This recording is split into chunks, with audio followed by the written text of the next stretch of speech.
menyebutkan bahwa iblis bersumpah bahwa dia akan menyesatkan seluruh hamba ini. La ughwiyannahum ajma'in illa ibadaka minhumul mukhlasin. Fa bi'izzatika, dia bersumpah dengan kemuliaanmu, wahai Allah, aku sesatkan semua manusia kecuali hamba-hamba yang ikhlas.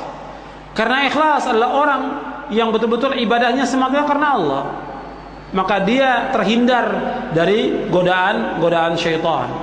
Maka harus terus kita melakukan amal ini ikhlas karena Allah, dan kita memperbaiki amal kita setiap hari. Makanya setiap hari, ikhwani fiddin azakumullah, kita harus ada muhasabah. Ini tadi ada pertanyaan, bagaimana orang yang ikhlas tidak diganggu oleh syaitan? Ya karena dia betul-betul amalnya semata karena Allah. Kita harus muhasabah setiap hari, apakah kita amal ini ikhlas karena Allah atau tidak. Terus setiap hari kita muhasabah terhadap diri kita.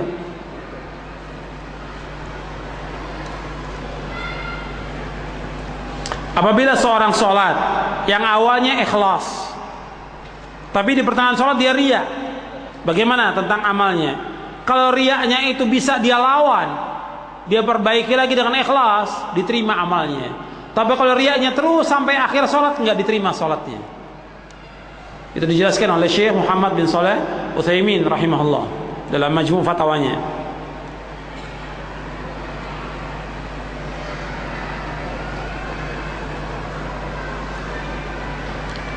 Bagaimana kalau seorang suami memperlihatkan sholat malam dan hafalan Qur'annya kepada istri? Ya boleh saja, tapi tetap dia harus berusaha untuk ikhlas. Tujuannya dia supaya istrinya juga melakukan sholat malam. Tujuannya dia supaya istrinya juga mau membaca dan menghafal Qur'an. Tapi tetap dia harus semata-mata karena Allah Subhanahu wa taala, bukan ingin dipuji oleh istri, bukan karena istrinya, bukan karena yang lain, tapi semata-mata karena Allah.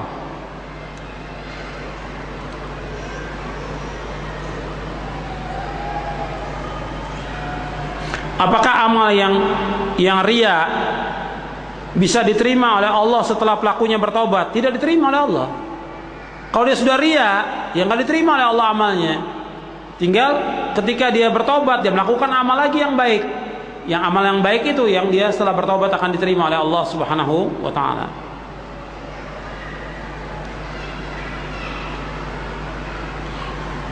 Bagaimana makna ayat wa amma bi ni'mati rabbika fahaddits? Adapun dengan nikmat Rabbmu kamu tampakkan. Artinya nikmat yang Allah berikan kepada kita, kita tampakkan. Dan ini nggak ada kaitan dengan sombong dan riya. Seperti kita memakai pakaian yang bagus, yang baru, sendal yang baru, menampakkan nikmat Allah.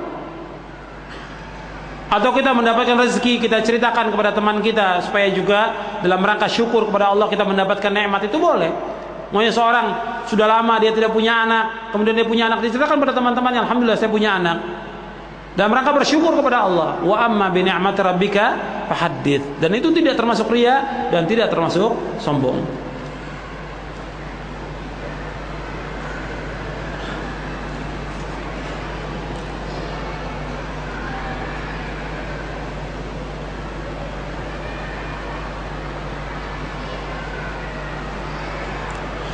Bagaimana seorang yang beramal, yang dalam dia beramal selalu diliputi oleh media massa, apakah dia ikhlas atau tidak? Tergantung dari niatnya. Kalau memang niatnya dia untuk pamer kepada orang, nggak akan diterima oleh Allah SWT. Tergantung dari niatnya.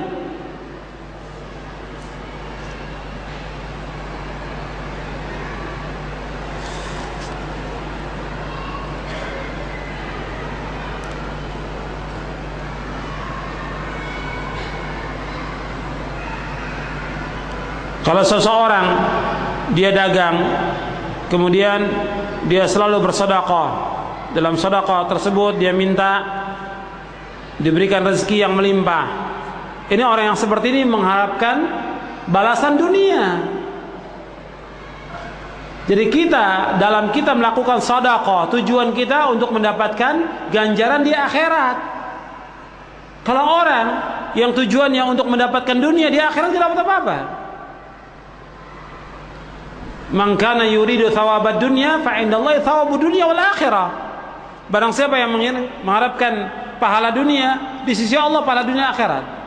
Tapi orang yang mengharapkan dunia, dia nggak akan dibalas oleh Allah kecuali dunia ini. Di akhirat nggak dapat apa-apa. Ini rugi.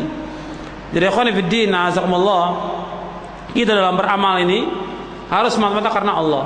Kalau dari sedekah kita kemudian dengan itu kita mendapatkan rezeki, kemudian juga dengan sedekah itu kita dimudahkan urusan kita, dengan sedekah itu kita disembuhkan penyakit yang lainnya, itu masalah yang kedua. Tapi yang pokok dalam kita sedekah ikhlas karena Allah, itu yang pertama, supaya menjadi berat timbangan kebaikan kita pada hari kiamat. Itu yang pokok. Nah, nanti dengan sedekah itu kemudian kita mendapatkan fadilah di dunia, ganjaran dunia, ini alhamdulillah. Tapi kalau tujuannya untuk dunia, maka nggak ada nilainya di sisi Allah Subhanahu wa taala. Bagaimana kalau kita sering dipuji oleh orang, apa yang harus kita lakukan? Kita ingatkan orang itu. Sebab akan berbahaya pada orang itu kalau orang itu selalu memuji, nanti berbahaya buat dia. Yang nantinya dia merasa ujub dengan dirinya dan tidak mengetahui tentang kesalahannya. Kemudian juga dia nanti akan riya dalam dia beramal.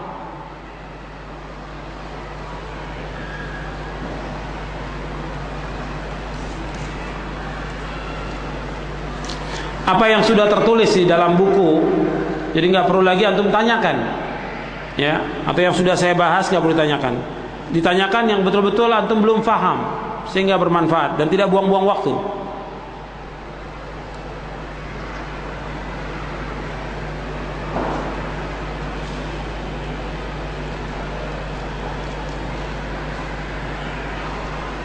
Orang yang beragama Nasrani, dia beribadah dengan ikhlas kepada Tuhannya. Apa bedanya dengan ikhlas seorang mukmin? Ya beda, sangat jauh bainas sama wal ard, antara langit dengan bumi. Orang yang beragama Nasrani meskipun dia ikhlas tidak akan diterima oleh Allah SWT sampai mereka masuk ke dalam agama Islam. Agama Yahudi, Nasrani, Hindu, Buddha, Konghucu dan yang lainnya tidak akan diterima oleh Allah SWT. Sebab Allah berfirman, "Wa may yabtaghi ghairal islami dinan fala yuqbala minhu wa huwa fil akhirati minal khasirin." Dan barang siapa mencari agama selain Islam tidak akan diterima oleh Allah. Jadi akhirat termasuk orang yang merugi. Sesudah diutusnya Nabi Muhammad SAW tidak ada agama kecuali Islam. Dan barang siapa yang mengikuti agama yang lain tidak akan diterima oleh Allah. Meskipun dia khusyuk, meskipun dia beribadah dengan menangis, dia akan diterima. Makanya Umar bin Khattab radhiyallahu anhu arda, ketika melihat pendeta Nasrani beribadah dengan menurut mereka khusyuk, Umar menangis. Menangis apa? Bagaimana orang ini melakukan amal-amal amilatun nasibah tasla naran amin. Artinya dia melakukan amal amilatun nasibah, berbuat amal tapi sia-sia, nggak ada nilainya di sisi Allah SWT. Alangkah baiknya kalau dia masuk ke dalam Islam, wajib untuk masuk ke dalam Islam, tapi dia melakukan itu dengan sia-sia. Tasla naran hamiyah tusqa min ainin aniyah. Jadi akan diberi minum dari air yang sangat panas.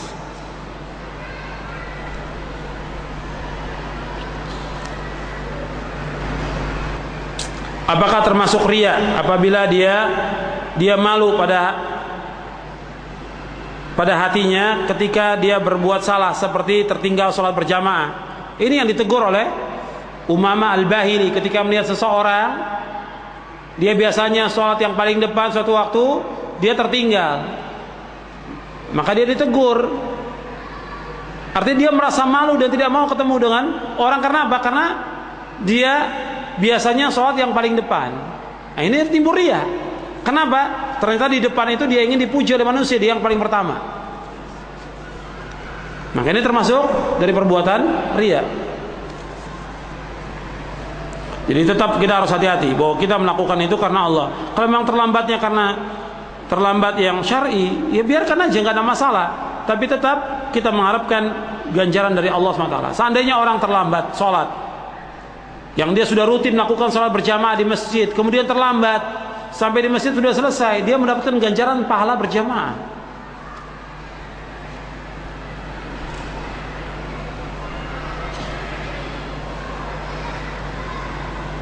Banyak saudara-saudara kita melakukan amal ibadah yang dia katakan ikhlas karena Allah, tapi tidak mencontoh Rasulullah. Bagaimana amalnya? Ya nggak diterima. Nabi bersabda, "Man amila amal